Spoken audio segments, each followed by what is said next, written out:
Hello friends, welcome back to my channel. मैं हूं आपकी फ्रेंड वर्षा। फ्रेंड्स, आज की इस वीडियो में हम बात करेंगे कॉमर्स के कुछ क्वेश्चंस की, जो कि आपके एंट्रेंस एग्जाम के लिए बहुत ही इंपॉर्टेंट है। स्टार्ट करते हैं वीडियो को। फ्रेंड्स, इस वीडियो में हमने कुछ मिक्स क्वेश्चंस लिए हैं जो कि आपको डिफरेंट चैप्टर से मिलेंगे। फर्स्ट है statement of cash flows includes. अब यहाँ पे ये बताया गया है कि जो कैश फ्लो है उसका जो हम उसका स्टेटमेंट बनाते हैं तो उसमें क्या क्या चीज़ों को इंक्लूड करते हैं। तो friends, statement of cash flows जब हम प्रिपेयर करते हैं तो उसके अंदर उन एक्टिविटीज़ को इंक्लूड किया जाता है जो कि कैश फ्लो से रिलेटेड है, यानी कि जिसमें कैश का इनफ्लो हो रहा है ना आउटफ्लो हो रहा है। तो देखिए यहाँ पे ऑप्शंस हैं: financing activity, operating activity, investing activity and all of the above. ठीक है, तो देखिए जब हम फाइनेंस करेंगे कहीं पे या फिर फाइनेंस रेज करेंगे तब भी हमारा कैश का फ्लो होगा।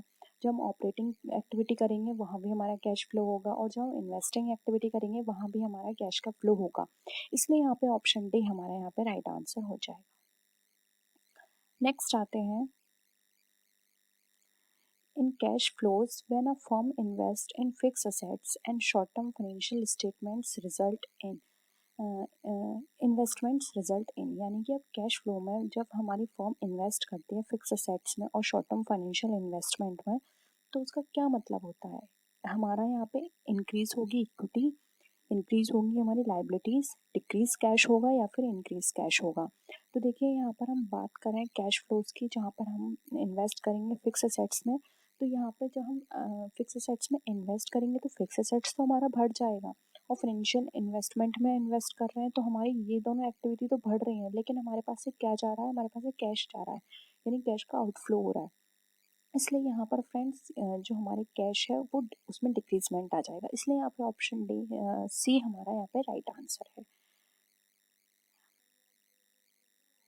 नेक्स्ट है, a firm that issues stocks and bonds to raise funds result in, यानी कि एक फर्म जो कि इशू करती है स्टॉक्स एंड बॉन्ड्स को फंड्स को रेज करने के लिए, तो उसका क्या मतलब होता है। तो फ्रेंड, जब कोई भी कंपनी फंड्स को रेज करने के लिए स्टॉक एंड बॉन्ड इशू कर रही है तो रिजल्ट क्या होगा, डिक्रीज कैश, इंक्रीज इक्विटी या फिर इंक्रीज लायबिलिटीज। तो यहाँ पर देखिए हमारा ऑप्शन आपके अकॉर्डिंग क्या होना चाहिए, इसका ऑप्शन बी राइट आंसर हुआ, क्योंकि हम स्टॉक और बॉन्ड्स रेज करेंगे तो वहाँ पे हमें कैश मिलेगा जिससे हमारा इंक्रीजमेंट होगा कैश का, इसलिए ऑप्शन बी यहाँ पे हमारा राइट आंसर है।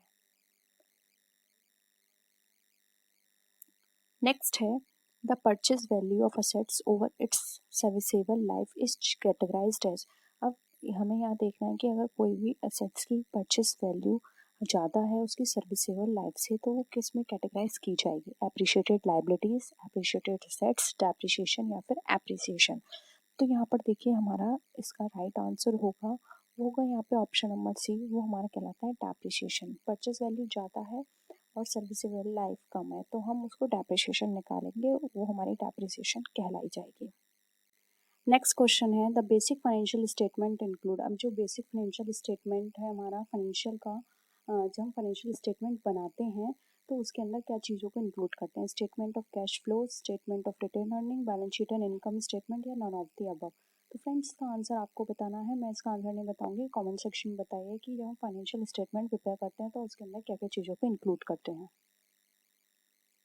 नेक्स्ट आते हैं, the statement of cash flow clarifies cash flows according to. अब जो कैश फ्लो होता है, जब हम कैश फ्लो का स्टेटमेंट प्रिपेयर करते हैं तो कैश फ्लो के अकॉर्डिंग हम उसमें क्या क्या चीज़ों को इंक्लूड करते हैं, operating and non operating flows, inflow and outflow, investing and non operating flows, या फिर operating, investing and financial activities.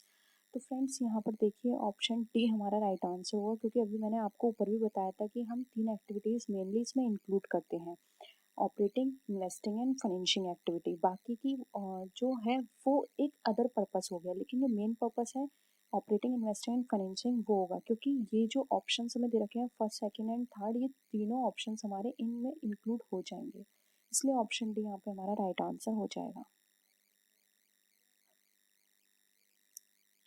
Next है, cash flow example from a financial activity. Cash flow का जो एग्जाम्पल है फाइनेंशियल एक्टिविटी से वो कौन सा होगा, payment of dividend, receipt of dividend on investment, cash receipt from customer, या परचेज ऑफ फिक्स असेट्स।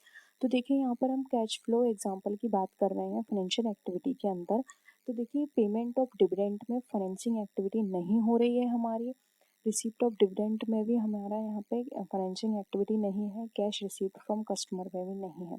जबकि अगर फाइनेंशियल एक्टिविटी की बात करें तो देखिए ये सारी चीज़ें हमारी कहाँ से हो रही हैं, परचेस ऑफ फिक्स एसेट से। तो यहाँ पे ऑप्शन डी हमारा क्या हो जाएगा, राइट आंसर हो जाएगा।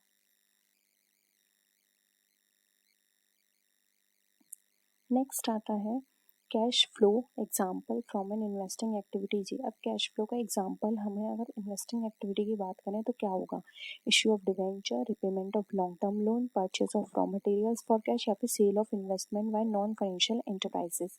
तो देखिए यहाँ पर नॉन फाइनेंशियल एंटरप्राइजेस जो है वो हमारा यहाँ पे राइट आंसर होगा। जब हम नॉन फाइनेंशियल एंटरप्राइजेस के द्वारा एक किसी भी इन्वेस्टमेंट को सेल करते हैं तो वो हमारा इन्वेस्टिंग एक्टिविटी के अंदर आता है। तो ऑप्शन डी हमारा यहाँ पे राइट आंसर होगा। नेक्स्ट क्वेश्चन है cash flow example from an operating activity is. अब यहाँ पे ऑपरेटिंग एक्टिविटीज या कैश फ्लो के अगर हम एग्जांपल की बात करें तो ऑप्शंस देखिए, purchase of own debenture, sale of fixed assets, interest paid on term deposit by a bank या फिर issue of equity share capital. तो यहाँ पर अगर हम बात करें ऑपरेटिंग एक्टिविटी की तो यहाँ पर देखिए हमारा राइट आंसर होगा option C, interest paid on term deposit by a bank. ये हमारा यहाँ पे ऑप्शन सी राइट आंसर होगा।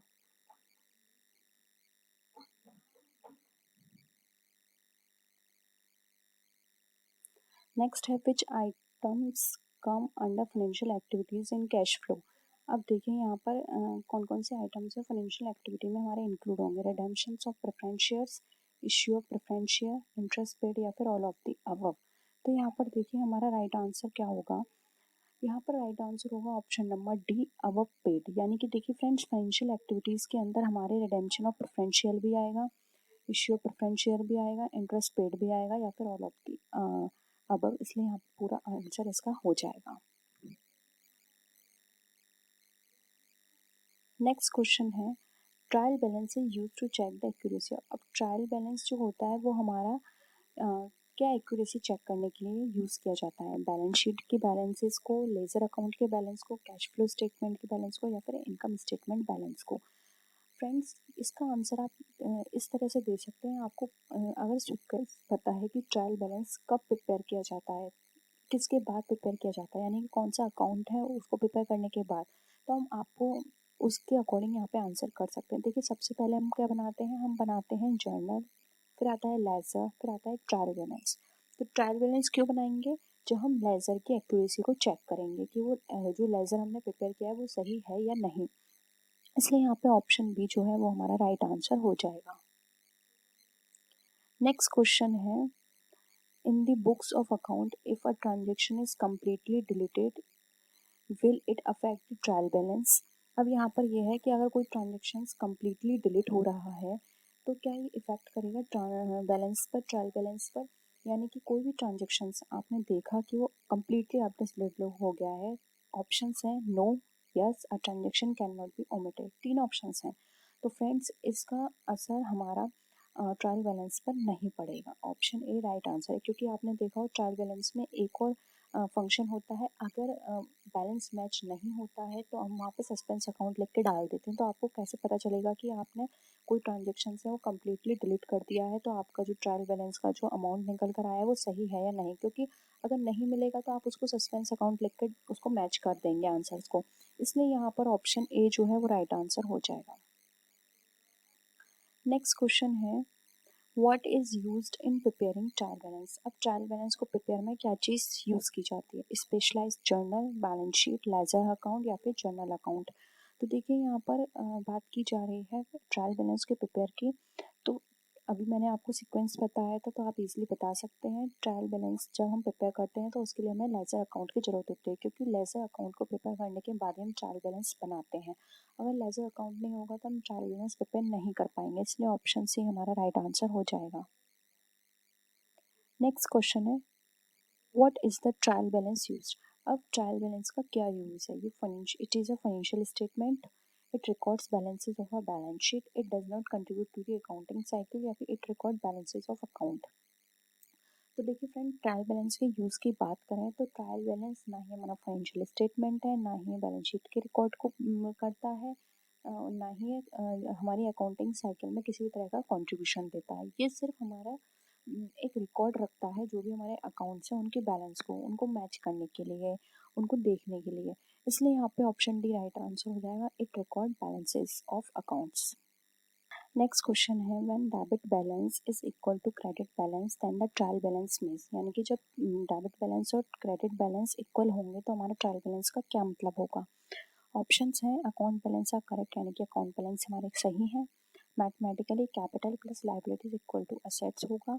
No mistake in recording transactions, यानी कि हमने कोई भी मिस्टेक नहीं की है रिकॉर्ड करने में ट्रांजेक्शन्स के। या फिर no mistake in posting entries to ledger account, यानी कि लेजर अकाउंट में जब हम पोस्टिंग करते हैं एंट्रीज की तो उसमें कोई भी मिस्टेक नहीं है। तो ये हमें क्या बताता है। तो फ्रेंड्स, अगर हम यहाँ पे बात करें कि डेबिट और क्रेडिट हमारा सेम है तो ये हमें बताता है कि mathematically capital plus liabilities equal to assets, इस फॉर्मूले को इंडिकेट करता है। ऑप्शन बी यहाँ पे हमारा राइट आंसर हो जाएगा। फ्रेंड्स, रिकॉर्डिंग ट्रांजेक्शन्स की बात कर रहे हैं तो ये हम ट्रायल बैलेंस से नहीं पता लगा सकते, क्योंकि हो सकता है कहीं कोई ऐसा आइटम हमने नहीं लिखा हो जो कि हमारा डेबिट और क्रेडिट दोनों में होना था। ठीक है, तो ये यहाँ से हमें नहीं पता चलेगा। करेक्टली मैच है ये भी हमें नहीं पता चलेगा। और लेज़र में हमने अकाउंटिंग की सही पोस्टिंग की है ये भी हमें नहीं पता चलेगा, क्योंकि हो सकता है कि डेबिट और क्रेडिट दोनों साइड ही हमने गलत कर दिया, वो बस आंसर मैच कर दिया हो उसका। ठीक है, तो ये सारी चीज़ें हमें यहाँ से पता नहीं चलेंगी। ये सिर्फ हमें ये वाले कॉन्सेप्ट को बता देगा कि हमारे कैपिटल प्लस लायबिलिटीज हमारे इक्वल होते हैं असेट से।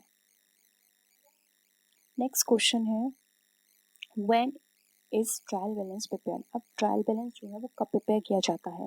Eight the end of an accounting period, यानी अकाउंटिंग पीरियड के एंड में। Eight the end of a year, यानी कि ईयर के एंड में। फ्रिक्वेंटली ड्यूरिंग द ईयर, या फिर eight the end of a month. तो ट्रायल बैलेंस के यहाँ पे प्रिपरेशन की बात आ रही है तो ये at the end of an accounting period prepare किया जाता है। ऑप्शन ए यहाँ पे हमारा राइट आंसर है।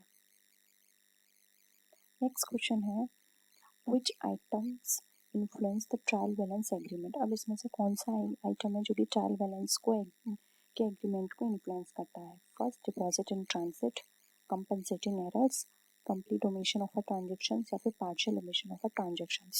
तो फ्रेंड्स, यहाँ पे इन ऑप्शंस के अकॉर्डिंग बात करें तो देखिए यहाँ पे ट्रायल बैलेंस का जो एग्रीमेंट है वो हमारा इन्फ्लुएंस करता है partial omission of a transaction से, क्योंकि यहाँ पे मैच करने में हमें प्रॉब्लम हो सकती है। इसलिए यहाँ पर ये वाला ऑप्शन ऐसा है जो कि हमें इन्फ्लुएंस कर सकता है, इसलिए ऑप्शन डी हमारा यहाँ पे राइट आंसर हो जाएगा। Credit balance debit balance equal हो, the trial balance check and shows it also indicates that there were no errors made during posting and recording and posting. यानी कि जब हमारे ट्रायल बैलेंस और का जो क्रेडिट बैलेंस है और जो हमारा डेबिट बैलेंस है इक्वल है तो ये हमें ये चेक करके देता है। साथ ही ये इंडिकेट करता है कि जो हमारे किसी तरह की कोई भी एरर नहीं हुई है पोस्टिंग करने में, रिकॉर्ड करने में। तो फ्रेंड्स, ये सारी चीज़ें हमें किसके थ्रू पता चलेंगी, under statement of balances, error of commission, arithmetic accuracy, या फिर ओमिशंस ऑफ इकोनॉमिक इवेंट के द्वारा।